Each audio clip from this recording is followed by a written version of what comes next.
யோகா டே இன்னைக்கு.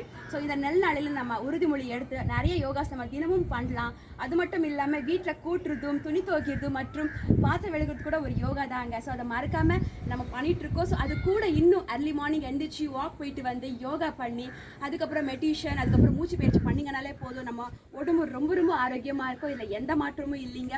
அது மட்டும் இல்லாமல் சத்தான ஆகாரம் எடுத்துக்காங்க. இந்த சத்தான ஆகாரம் எடுத்துக்கும் போது மட்டும் இந்த யோகா பண்ணும்போது நமக்கு நிறைய இந்த உடம்புல இருக்கிற கெட்ட நோய் சக்தி எல்லாம் போயிடுங்க. நம்ம ஆரோக்கியமான வாழ்க்கையை வாழலாம். இதில் எந்த மாற்றமும் இல்லைங்க. ஸோ இப்போ வந்துக்கிற லேட்டஸ்ட்டாக இந்த பீஸா பர்கர் அதெல்லாம் சாப்பிடாம தயவு செஞ்சு பாரம்பரிய உணவுகளை மறக்காமல் எடுத்துக்கோங்க. அதுதாங்க நமக்கு சத்து. அதை விட என்னங்க. ஸோ தயவு செஞ்சு இதெல்லாம் பண்ணுங்க. மறக்காமல் யோகா பண்ணுங்க. உங்களால் என்ன யோகாஸ் வருமோ அதை தெரிஞ்சுக்கிட்டு உங்கள் உடம்புக்கு ஏற்ற மாதிரி யோகாஸ் பண்ணுங்க. கண்டிப்பாக நல்லாயிருக்கும். இந்த யோகா நல்லாலேயே நம்ம எல்லாம் உறுதிமொழி அளிக்கலாம். ஸோ ப்ளீஸ் நம்ம தினமும் யோகா பண்ணுவோம். நன்றி, வணக்கம். தேங்க்யூ.